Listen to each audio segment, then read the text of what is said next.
Hi guys. Good morning. This is my review for Love and Hip Hop. I got some on my computer that I need to wipe off. Hold up. Alright, so it's my review for Love and Hip Hop season 3, episode 3. Alright, you guys, so we start out. I'm gonna try to make this as quick as possible. Just got a little note.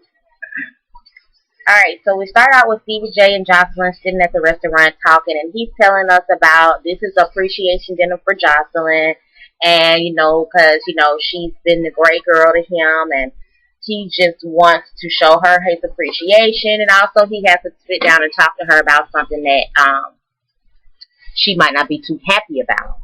So they start talking about the wedding date and how he's saying he a man, so he got the date wrong. That's what happens.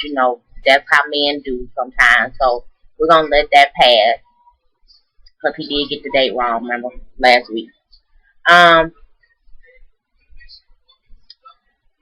see, where was I? Oh, so they talk about the big wedding and everything, and so Jocelyn still want to have her wedding, and she's telling him that basically, what I want to do is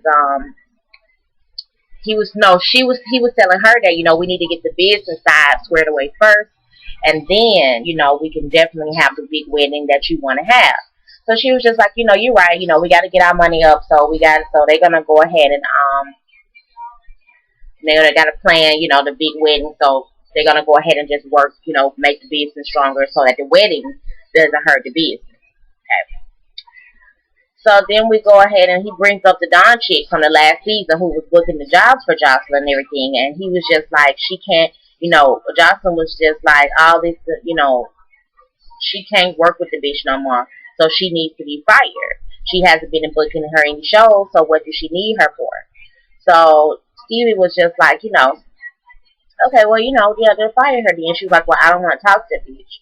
So, she said she met her at the strip club. She's just not a professional person. She said, and bitches can't change. She's like, I'm trying to change. Why bitches can't change?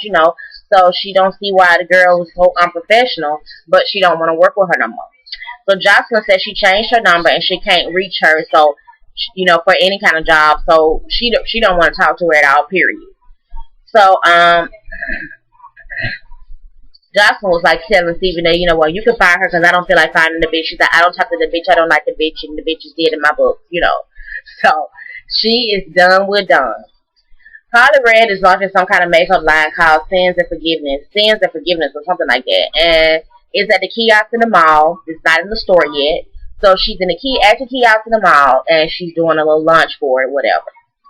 So she invited Rashida and the new chick Kalia to come and support. So they come out to support or whatever. Kalia is from Dirty Money. She was with Diddy and Dirty Money with the group with Diddy, Don, and Kalia. She thinks she is married with children. I'm not sure. She is happy to be in Atlanta, turn it up with her people. So her and Rashida are at the support for Carly Red thing, and they start talking about their guys. Carly Red just tells them about the whole studio situation, and she admits that she was trying to make Jock jealous, but because he played into all of her insecurity, so she was trying to make him jealous or whatnot, but she missed him at this point. And Rashida just updates him and tells him, Kirk is still on some bullshit. She want to get a nanny, Kirk, so she can get back to work, because Kirk tripping about getting back to work. She was just like, Kirk basically need his ass slapped by a nigga for real, because he really get on her damn nerves. And I totally agree. Kirk is a asshole fucking bitch. Period. Fuck him. So Mimi meet up with Dawn. She got a call saying that Dawn wanted to meet up with her, so she's going to meet up with him. Now, this Dawn chick, okay, so Dawn, she seemed like she a little upset that word on the street is that she was fired. She said her and Jocelyn were really real friends, and for her to get fired in that way is just like she can't understand it. She did a lot for her and everything, and she just wanna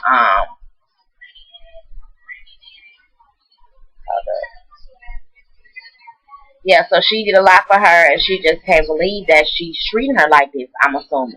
But, Don, I'm going to just be real with you. You seem like you're a little mad and a little irritated and a little upset about the situation. I ain't going to lie. Now, why? Not really sure why, but you do seem like you are definitely upset. So, so anyway, so Mimi meet up with her, whatever, and so she want to talk to her about Stevie and Jocelyn. So she brings up the business to Mimi, and that she feels like they was unloyal to her, and that the bitch, and that she just basically want to kind of stoop to their level at this point. So she was like, I know all of their business. And she said, I'm going to tell everything. And that everything, she told Mimi that everything is fake. The house is rented. They're not really married. And now it's on the front of the Hip Hop Weekly, which Benzino owns that magazine. She said the ring came from Jocelyn's ex, not Stevie. And Mimi said, you know, the day it came out, that Stevie did text her and told her that he didn't talk to her about some stunt he's about to pull. So Mimi just kind of shaking her head like, this is just a house of cards about to fall. So now Mimi is thinking like, what am I going to do with all this good juice that this girl just gave me?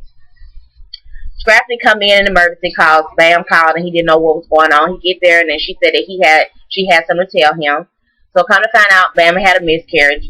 He was very supportive of her situation, and he did say it kind of messed him up too. So it's sad, you know, because I think that they both were kind of prepared and ready to actually have the baby, or kind of had already accepted. They both kind of wanted the baby. So I'm definitely sad to see that. He did say that, you know, she probably, even though he wasn't in love with her, he loves her. He thinks she would have made a good person. So he thinks she would have made a good baby mom. Alright, so Walker and Tammy are back, and she's folding his clothes. He's asleep after coming home from the tour. They're talking about the big wedding his mama planning, and they planning talking about if they moms give them away, is that ghetto and all that stuff.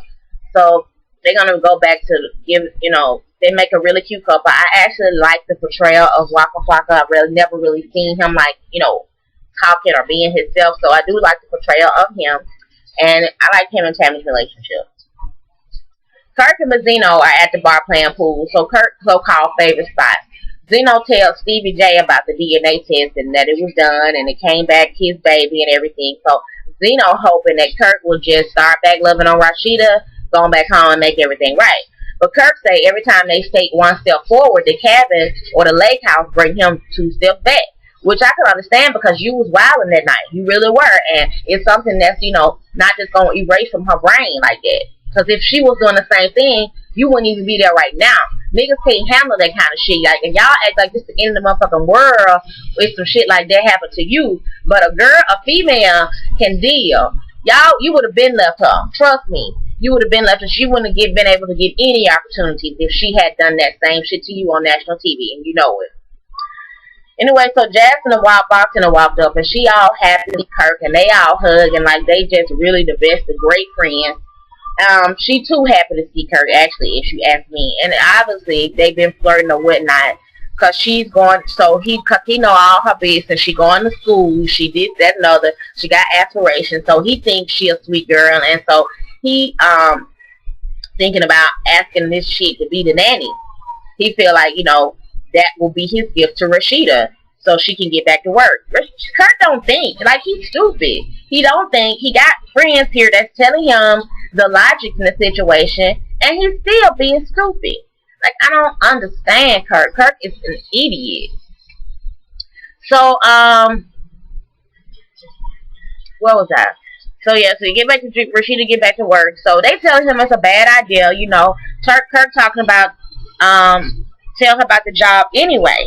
And he also tells her that him and his wife are friends right now because when he mentioned wife, she was like, where is your ring? So she was like, we friends right now. Which, why the fuck would you say that shit? Where is your goddamn ring? And Benzino was saying the same thing. Like, good question. Where is the ring? I've been looking for the ring myself. Where is your ring, Kurt? Jasmine feel like if you serious, I'll consider the nanny position business only. She had to make that clear because he has been flirting with her every time he comes in the goddamn bar. So she got to make clear that it's for business, strictly business, and he claimed it's strictly business. Bam get a knock at the door, and it's Mama D. She not ready for Mama D. If Mama D coming to bring drama, she don't want Mama D there. because she going through this miscarriage. She emotionally scarred, but physically her body's getting back to normal. But Mama D get there, she been taking her meds, so she come in and she make her some soup. She all nice, and she said it's not about her going to L.A., hoeing in L.A., it's about the miscarriage and her grandbaby. And Mama D put on the dramatics and started getting her, crying, and it was just a heartfelt scene because Mama D also can relate to her because she also had a miscarriage. So she's like, I understand as a woman, as a mother, and maybe they can try again and once she get back healthy and get married. Which was a shocker to me. Like, really? You want him to get married now? Girl, bye.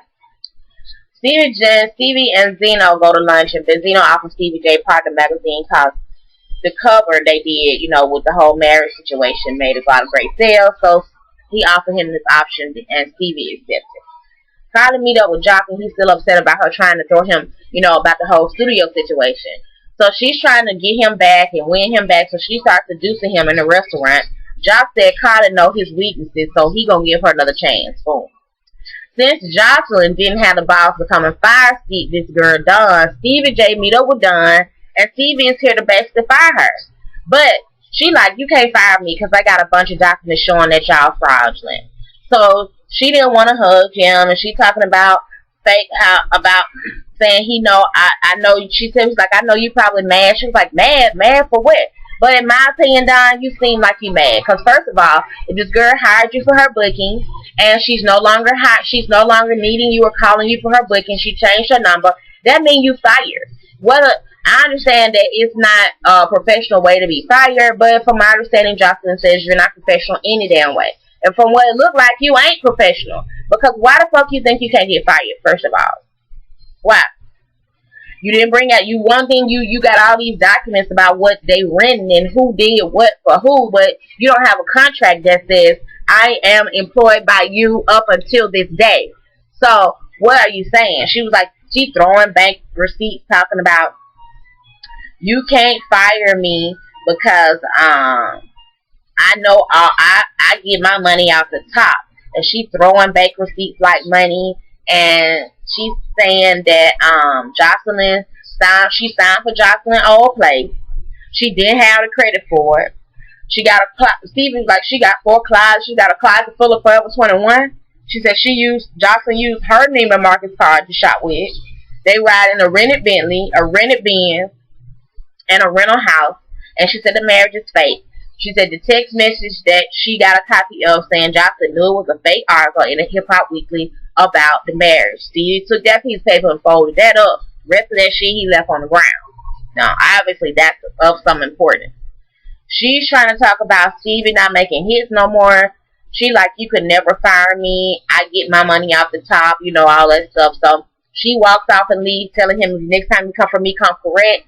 And she leave her damn jacket.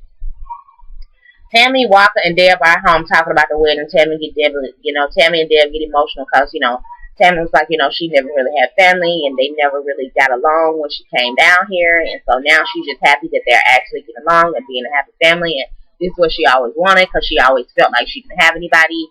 And so her and Deb have this heart-to-heart, and it was nice. Jocelyn is at home dancing in her studio with her big hair, and it's cute. And Stevie got her this studio where she can practice and, everything when she needs to. So he comes in and he has to tell her attempt to tell her about the Dawn situation, but she like, nope, I don't want to talk about her. She dead, let the bitch stay dead. So he moved on from that and he started telling her about the magazine offer, and she happy for him and congratulate him and tells him about some cover that he gonna try to get her on, a spread or something in the magazine, just so he can keep his bad bitch on top. That's what he said. Kirk is at home and Jasmine is there. And the baby. And he went over she to come home, and she come home looking like, what the fuck? Who is this random? I know I don't see no random chick sit on my couch with my baby. It better be some long lost cousin or some shit like that. So Kirk tells her that it's the nanny and, she can get back to work, blah, blah, blah. She like, if you have to, if you think you're going to have a side chick in the house while you call her nanny, you sadly mistaken. I don't think so for them. She asked them how they met and why would you hire somebody that's random without talking to me as a husband and wife. We should have had this conversation. So here comes Jasmine, bushy-headed ass, jumping into some, I was under the impression that you all were separating and co-parenting. So this is where Rashida tell this bitch, you get the fuck out, cause bitch, obviously you here under false pretenses. First of all, bitch, we are not separated. We are still fucking very much so married. We still live in the same house, and bitch, I don't know nothing about you or who you are. You're a random bitch, and instead of Kurt want my damn grandma to take care of my baby, he gonna bring some stray asshole in to take care of my baby. Bitch, get the fuck out, and Kurt, you can go and with her. So she tells the girl, give me my baby. Tell Kurt, give me my baby, and you can see your friends to the damn door. So Kurt like, what? It's my baby too. It's our baby. What? Like, what is wrong with you, Kurt? You is ignorant as hell, nigga. You stupid. You are stupid, and I would not be bothered with your ass, bitch. You wouldn't even be in my house. Period. You wouldn't even be in my house, so you can go do and play and do what the fuck you want to do. She clearly is not worried about what the fuck you doing, but at the same time, you wouldn't be in my shit doing it. Just go. Just take your shit and go. Don't worry about being here. Cause you stressing me. I'm sure she ain't living in peace with his motherfucking ass there. Cause she can't stand his ass. And I know how it is when you living with somebody that you can't fucking stand. Or around somebody a lot that you can't fucking stand. And it's just ridiculous. Like, she can't even live in peace because of his ass. Anyway.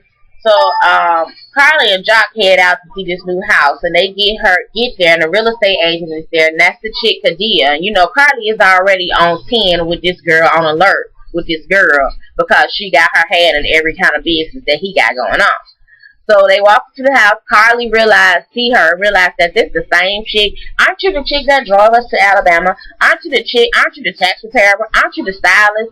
She was like, yes, I wear many professional hats. So they go on in the house, looking at the house or whatever. So they're walking around the house, and Jock walks into another room. And this is when Carly takes the opportunity to ask the girl. She just come out and ask the girl, like, the girl was just like, do you have any questions about the house? She's like, yeah, I have a question. She's like, are you fucking my man?